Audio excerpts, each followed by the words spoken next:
Olá, sejam todos bem-vindos ao Especial com Denise. Sou Denise Dude e a minha convidada hoje é Luciana Castrilon, psicóloga, que vai nos falar sobre transtorno global do desenvolvimento. Mas antes de começarmos, quero pedir para vocês curtirem, apoiarem esse canal, se inscrevendo e compartilhando, para que esse conteúdo chegue a mais pessoas. Seja muito bem-vinda, Luciana. Muito obrigada, muito bom estar com você, Denise. Eu conheço o seu trabalho e tudo aquilo que você quer compartilhar com os pais e as mães das crianças com desafios especiais. É muito bom estar aqui. Muito obrigada, querida. E eu queria começar te perguntando justamente sobre isso. O que é o transtorno global do desenvolvimento? Tá. Muito boa a sua pergunta, porque as mães, a gente tem os filhos, e aí de repente alguém joga um rótulo e a gente não entende. Então, por que os rótulos, né? A gente precisa dos rótulos para que os profissionais possam planejar as suas intervenções e para que os pais possam também orientar os seus esforços. Esses rótulos são criados por um grupo imenso de profissionais de saúde do mundo todo, que se reúnem para classificar as doenças. Então, tem um grande guarda-chuva, que são os transtornos do neurodesenvolvimento. São os transtornos do desenvolvimento do cérebro, que são vários. Por quê? Porque quem comanda o desenvolvimento é o cérebro. Então, esse grande guarda-chuva vai ter dentro dele, eu vou simplificar, mas são 3 grandes grupos. Os transtornos do desenvolvimento do intelecto, ou seja, da capacidade do cérebro de processar informações em geral, e aí está um transtorno global do desenvolvimento, né? Tem os transtornos do desenvolvimento da fala e da linguagem, que já é um pouco mais específico, né? Altera a capacidade do cérebro de processar informações simbólicas, linguísticas.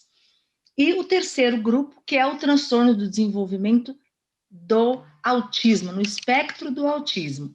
Por quê? Porque ele afeta não só a linguagem, mas também toda a parte da socialização.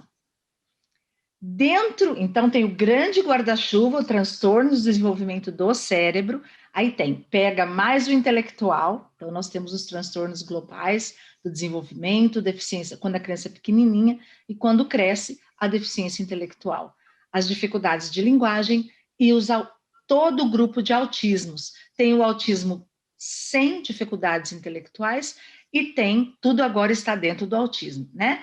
E tem os autismos com a deficiência intelectual, que aí são modificadores no código que a gente tem que colocar, tá bom? Então, os transtornos globais do desenvolvimento informam para os pais que a criança tem um cérebro que não vai se desenvolver da maneira esperada e vai precisar de muita estimulação, às vezes de medicação e, com certeza, de modificações no meio ambiente, nas rotinas, para que eles se desenvolvam melhor. Essas informações são muito importantes, né, Luciana? Inclusive esse diagnóstico, justamente para você, como você disse, para os pais saberem como agir e como ajudar essa criança, né? E no caso, por exemplo, de uma criança com atraso severo no desenvolvimento, ela pode ser condicionada? Apenas criança com atraso severo ou outras crianças também? Bom, vamos pensar assim, até os 9 anos, 9, 10 anos no máximo, nós podemos dizer que uma criança tem um atraso no desenvolvimento. Antigamente, a gente até chamava essas crianças de retardados, não no sentido ruim, mas porque o atraso a criança estava atrasada no seu desenvolvimento. Ela iria alcançar. A gente nunca sabe. Como uma criança de 4 anos, 3 aninhos, às vezes as crianças dão um salto à frente, fazem grandes progressos. O contrário também é verdadeiro. A criança pode parar no desenvolvimento, não progredir ou até regredir. Porque os transtornos do desenvolvimento alteram justamente isso, Denise. A ordem em que as coisas acontecem e alteram o ritmo em que as coisas acontecem. Então, algumas coisas se desenvolvem rápido demais e outras coisas não se desenvolvem ou se desenvolvem com muito esforço e bem depois do esperado. Quando a criança tem um atraso do desenvolvimento, até os 9, 10 anos, a partir daí já nós temos a deficiência intelectual. Então, a gente já sabe que não vai desatrasar, não vai alcançar. Aquele cérebro, ele vai progredir se a gente o ajudar a utilizar melhor o seu cérebro, mas não vai haver um grande desenvolvimento da funcionalidade daquele cérebro, daquele sistema nervoso central. Então, a criança com a deficiência intelectual, a gente gradua por nível de dependência. Então, é a dependência e a capacidade da criança, do jovem, de fazer decisões. Então, é o nível de dependência do outro e o nível de independência da capacidade de tomar decisões com relação a dinheiro, dirigir carro, namorar. Então, os profissionais de saúde criam maneiras para calibrar qual é o nível de desenvolvimento. Nós temos um problema seríssimo no Brasil. Entra governo, sai governo, não estou falando de nenhum espectro, eu estou falando de todos. Desde 1976, o Brasil não tem normatizado nenhum instrumento para dizer se é leve, moderado ou severo. Nós não temos ferramenta. Então, vai no palpite do profissional, porque nós não temos. Isso seria uma pauta importantíssima para os pais, de pedir aos governantes que estão com a chave do cofre das pesquisas na mão, para financiar, privilegiar o financiamento dos pesquisadores, isso é uma pesquisa nacional, que vão dizer com que idade uma pessoa consegue comer sozinha? Com que idade é esperado que uma criança consiga aprender a ler e escrever? Nós não temos isso no Brasil. Então, é importantíssimo. Por quê?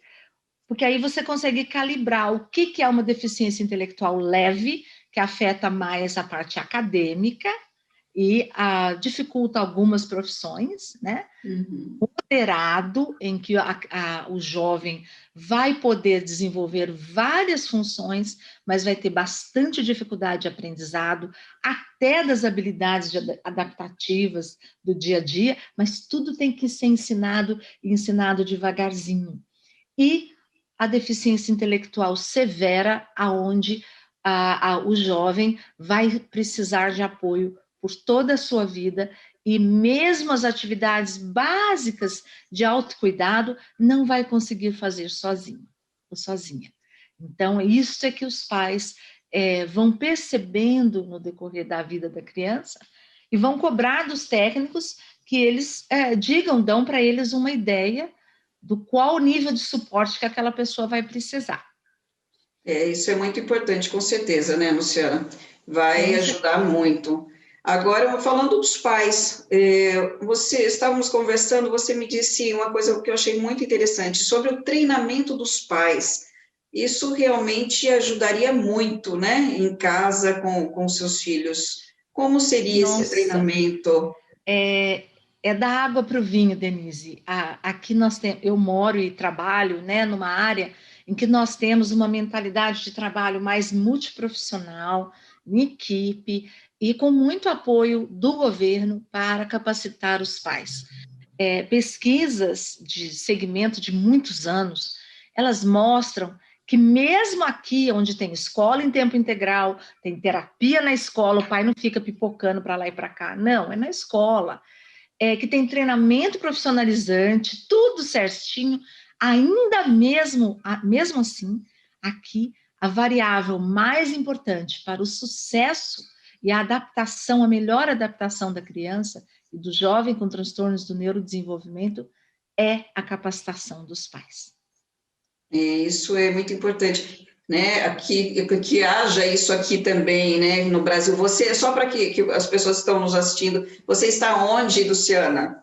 Eu trabalho no estado, eu sou psicóloga no estado de Massachusetts.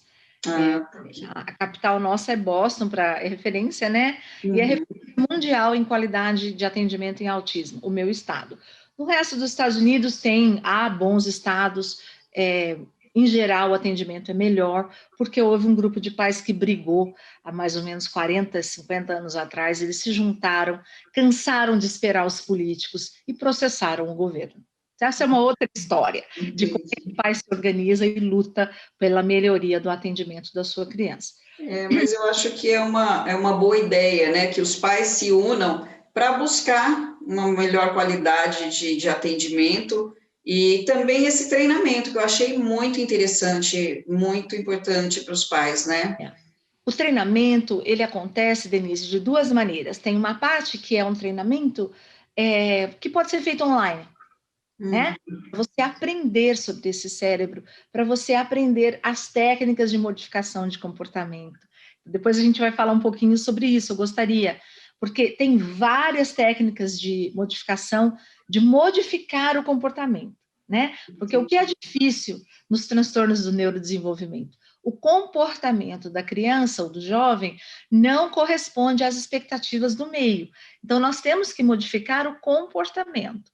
E aí nós temos o ABA, nós temos o Denver, nós temos as formas pivotais de aprendizagem, são técnicas para ensinar algo. Todas são baseadas numa lei do comportamento. O comportamento existe e se modifica em função das circunstâncias que tem antes dele e do que acontece depois dele. Então, a gente analisa o comportamento e modifica o que vem antes do comportamento e o que vem depois.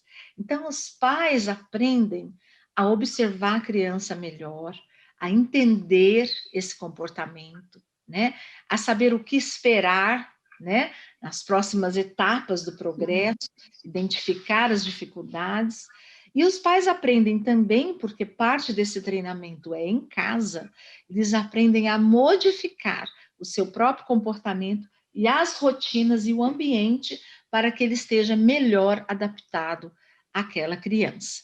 Então, E todo o treinamento é feito em casa. entendi. E aí, no caso, esse método ABA pode ser usado vários métodos em casa, né, Luciano? Vários métodos. O ABA é um método de ensino que ele ensina duas coisas importantes. Ele ensina a criança a se colocar numa situação de aprendizagem. Porque quando você tem uma criança com autismo, e vamos lembrar que a maioria das crianças com autismo também tem deficiência intelectual, anda junto. Tem uma minoria, 5%, que vão ser aqueles talentos e que nem por isso vão deixar de ter problema, mas que tem inteligência preservada e às vezes até acima da média. A grande maioria dos autistas tem deficiência intelectual. Então, é importante que a criança se coloque numa situação de aprendizagem. Então, são rotinas, o ABA são rotinas muito estruturadas, aonde a ligação entre o que vem antes do comportamento da criança e o que vem depois é imediata. Então, você coloca, por exemplo, duas cores e você fala, toque no azul. Aí a criança toca no azul, mas você já coloca o azul até mais próximo para a criança saber que aquele é o azul. Toque no azul. E você está olhando para o azul. Aí a criança toca no azul, você já dá uma recompensa. Isto, muito bem, azul. Pode ser uma recompensa social, um sorriso, um toque aqui, né? Dar um toquinho de mão, ou pode ser, no caso de algumas crianças com uma deficiência intelectual maior ou que não respondem a reforçamento social, uma coisa concreta, algo que ela quer. Então, o ABA é um método bastante estruturado de fazer com que a criança se coloque numa situação de aprendizagem e consiga trabalhar por recompensa. Essa é uma técnica específica. O ABA se aplica melhor para crianças que têm uma maior dificuldade intelectual. A gente pode falar depois um pouquinho o que é isso, dificuldade intelectual. A criança não liga o antes e o depois, a causa e a consequência. Fazer conexões, formar conceitos, é difícil para criança com dificuldades intelectuais. Isso eu gostaria que você falasse um pouco mais sobre isso, sim. É muito importante para os pais entenderem, né? E para conseguir facilitar essa convivência com essa criança, entendendo como ela pensa, como ela reage, né? Sim. Também é uma outra coisa que faz muita falta no Brasil. É uma tabela para os pais saberem o que é esperado para cada faixa etária. Porque às vezes, Denise, eu vejo uma mãe falando, ai, meu filho bate a cabeça, meu filho brinca com saliva, meu filho arranca a pelinha do olho. Mas por quê? Porque a criança com transtorno do neurodesenvolvimento não sabe modificar o seu ambiente nem para se divertir. Então, eles têm que aprender a brincar, aprender a... Aí a mãe fala, eu compro o brinquedo, ele não brinca. Por que ele não brinca? Porque a criança com um atraso do desenvolvimento intelectual, um atraso global, o global afeta intelectual, motor, linguagem, afeta tudo. Ela tem muita dificuldade em estabelecer conexões. Então, juntar uma coisa com a outra, espaço, e sequenciar coisas no tempo é difícil. Então, a criança não brinca, ela brinca só com o que está ali naquele agora dela. E a gente vai ter que aprender a ajudar essa criança a fazer essas associações. Vou dar um exemplo rápido. Se uma criança gosta de bolha de sabão, quando você vai brincar de bolha de sabão, a criança não precisa fazer nada, ela só vai ver a bolha de sabão. Então, às vezes, uma criança tem 18 anos de idade e tem 4 meses de idade mental. No caso de uma deficiência intelectual. Então, o que ela vai gostar de fazer? Ela vai gostar de ver a bolha, vai gostar de soprar a bolha. É isso, né? Então, você vai fazer isso muitas vezes e aí você vai tentar fazer uma conexão. A hora que eu mostro o vidrinho, eu falo, ó, a bolha! A criança está aprendendo a juntar uma coisa com a outra. Então, o trabalho dos pais é sempre fazer essas conexões e ensinar essa criança a se comportar, esperar dessa criança aquilo que a sua idade mental permite que ela consiga fazer. Isso é muito difícil. Quanto mais infantil, quanto maior a deficiência intelectual, mais vezes você tem que ensinar algo, com muita paciência. Eu percebo assim pelo meu filho, ele tem dificuldades, como você disse, às vezes de se divertir. O que eu vou fazer agora, né? Aí então eu acho que é a hora quando ele tem a deficiência intelectual severa. Então eu acho que é nessa hora que os pais podem sugerir, né? E direcionar a criança para que ela faça alguma atividade. E aí ele fala, então tá, ele vai e faz aquilo que ele gosta. Hoje, graças a Deus, ele está assim conseguindo fazer muita coisa. E ele gosta muito de assistir Chaves, se diverte muito, então é bem bacana, mas assim, tem hora que tem que lembrar, por que você não vai fazer isso? Vai assistir Chaves, vai fazer outra coisa. Então, eu acho que é importante que os pais tenham essa consciência de que ele precisa também dessa orientação, dessa, né, indicação para se divertir, como você disse. Né? Com certeza. Todas as rotinas podem ser... a rotina de uma criança com transtorno do neurodesenvolvimento, ela é toda modificada. E nós podemos voltar até na questão da rotina, mas deixa eu falar que além do ABA, há outros. Eu vou citar alguns. Um é o método Denver.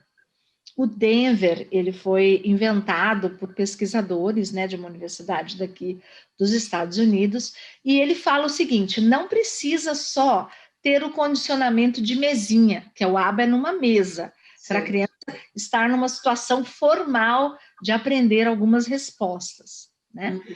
O Denver, ele trabalha com condicionamento em ambientes naturais. Então, todos esses métodos vêm das ciências do comportamento. Analisar o comportamento que vem antes e o que vem depois. Então, tudo o restante não tem nenhuma validade científica. Psicanálise, psicoterapias não diretivas, nada disso tem validade para a criança com transtorno do neurodesenvolvimento. Apenas as terapias e as intervenções comportamentais. Isso é importante quando o pai vai escolher, ou quando a mãe vai escolher o terapeuta. Fala, qual é a sua formação? O que você acha? Né, sobre o que o meu filho ou minha filha tem, então tem que saber o que vai procurar. Então, o Denver vai trabalhar com a mesma coisa, o que vem antes e o que vem depois, mas numa situação natural. Por exemplo, se nós queremos que a criança perceba a nossa linguagem, né, a nossa face, então o que eu vou fazer? Eu vou modificar a situação do treinamento, eu vou falar, bom dia! bom dia. Então, a criança vai, quando ela olhar para mim, aí eu vou fazer uma coisa diferente. Eu vou falar, yay, bom dia! Pronto. Eu fiz a mesma coisa do aba de mesinha, só que eu fiz numa situação natural. A criança está me falando bom dia, ela não sabe ainda, mas é isso que eu quero que ela aprenda. Ou eu quero que ela olhe para mim, né? Ou eu quero que ela olhe para que ela preste atenção naquilo que eu vou dizer, né? Então a gente pode e deve utilizar o Denver o Denver foca mais nos comportamentos sociais, né? Olhar para a mãe, imitar, olhar para onde a mãe está apontando, a reciprocidade, eu passo para você, você passa para mim, enfim, coisas que estão do dia a dia, né? E tem também o ensino específico de um comportamento.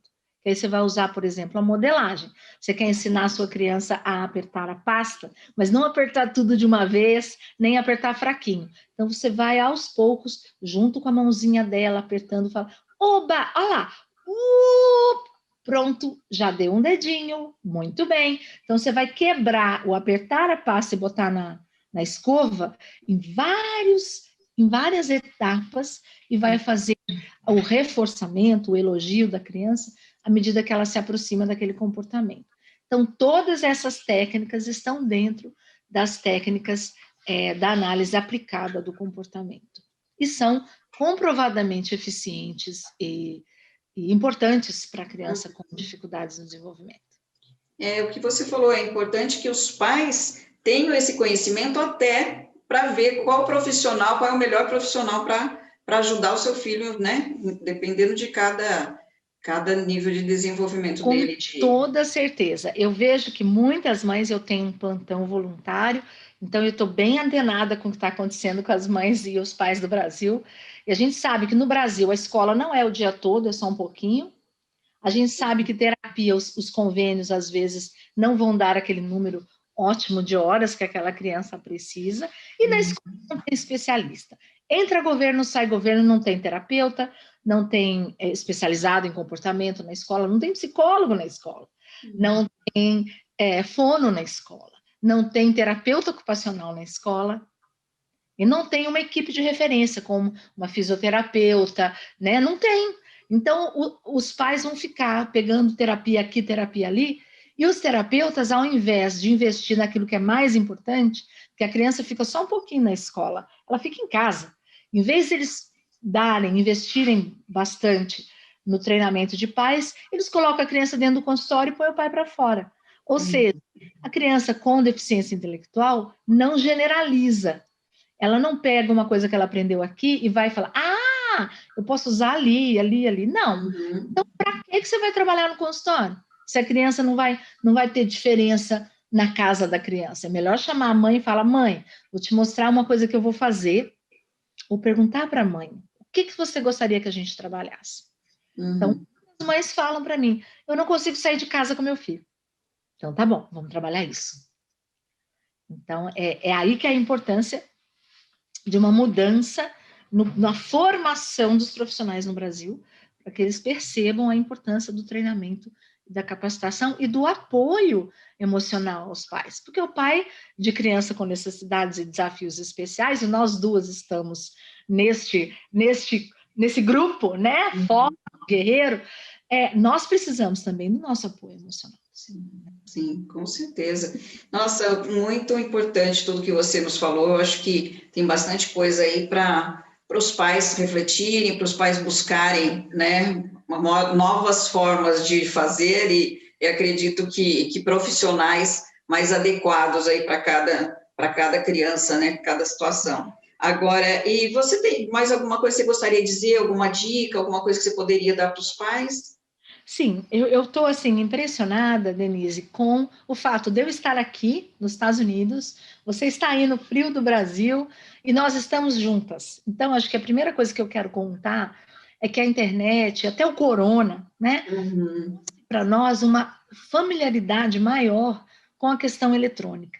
Nós estamos juntos, o mundo ficou muito pequenininho.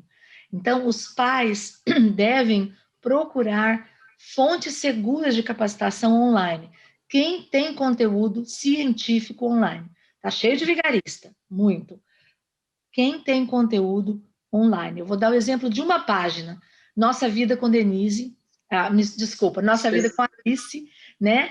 Que é um site que passa muita coisa boa e que está aí gratuitamente para todo mundo. Nós devemos contribuir com esses canais para que eles possam crescer, como o seu canal, né? Divulgando, eu tenho o meu canal também, então a gente tem que procurar, os pais precisam procurar fontes seguras de informação, usar muito celular, chegou médico, especialistas, não dão laudos por escrito. Aqui, tudo que a gente faz por escrito.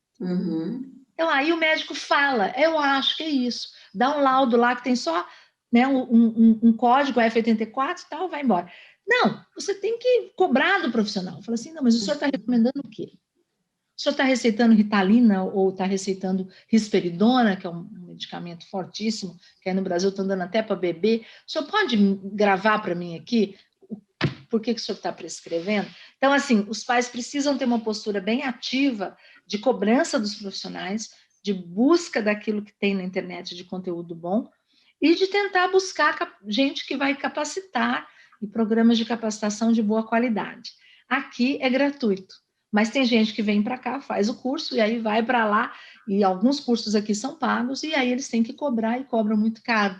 Então, é um privilégio para poucos. E que o nosso sonho, o meu e o seu, é que os pais possam, mesmo que tenham pouco poder aquisitivo, não tiveram chance de ir à escola, né, por muito tempo, então tem dificuldade de ler, de entender, que eles possam também se apropriar dessas informações e compartilhar com outros pais. Esse é o meu sonho, que a gente tenha grupos de apoio para os pais, e para na maior parte dos casos para as mães, né?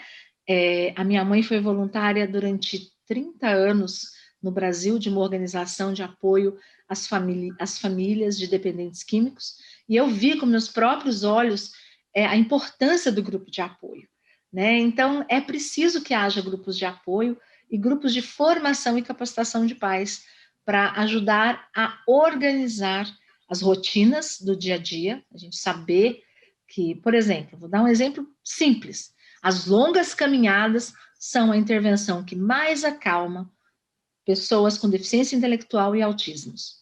É de graça, mas... Muito importante. Pouca gente sabe disso, então é importante a gente captar informações, saber como manejar a questão medicamentosa do nosso paciente, né? Saber como gerenciar crises e como planejar a vida a longo prazo, porque nós não somos eternos. Sim. Né? Então, os pais precisam uns dos outros justamente para fazer isso e para reivindicar com os governos, com estadual, municipal, aquele apoio a mais que essas crianças, esses jovens vão precisar. São filhos da humanidade. Nós só conseguimos evoluir e termos civilização porque o nosso processo de reprodução produz pessoas com algumas dificuldades. O cérebro é muito complexo. Então, a humanidade deve isso às pessoas com deficiências e deve isso aos pais das pessoas com deficiência. A gente deve criar uma mentalidade voluntária, porque a gente por uma questão de gratidão mesmo, né, a essas famílias que estão cuidando de crianças com desafios especiais, para que elas nunca estejam sozinhas. Justamente, Luciana, essa é a proposta do canal, né, do meu canal, do Especial com Denise, é justamente isso, servir de um canal de informação séria, de referência, com profissionais, né, que realmente você pode confiar, você sabe realmente que são profissionais de referência na sua área. Isso é muito importante, porque quando eu assim, comecei o canal, foi pensando nisso. Tem muita informação na internet, só que você tem que filtrar essa informação, você tem que saber aonde buscar essa informação. E eu acho muito importante também que tenham, hoje, assim, tem inúmeros grupos, como Supermães, um abraço para elas, né, que você também está sempre colaborando, e que servem de apoio a essas mães, e de informação. Então, é muito bacana essa possibilidade da internet. Eu estava pensando justamente nisso hoje. Olha que coisa boa, nós duas aqui conversando e passando informações para as pessoas, né? Sim. Então, eu agradeço muito a sua presença, minha querida, foi muito importante a sua participação aqui, e vamos nos falando, quem sabe numa próxima oportunidade a gente fale sobre outros temas. Com certeza, um prazer muito grande estar aqui. Cada uma de nós tem tem o seu nicho, tem a sua missão. Eu tenho muito interesse, sim, em divulgar informações. Vou fazer um conteúdo específico que essa conversa aqui me despertou, que é como organizar a sua rotina, né, com o seu filho, com a sua filha, rotinas de cuidado, rotinas para ensinar algo, rotinas de diversão, a rotina do dia, né? Contato com a natureza, tudo aquilo que acalma, e vou colocar à disposição na Bem Crescer, que é o meu canal. Então, a gente vai compartilhando e os pais vão criando essa livraria de recursos, né?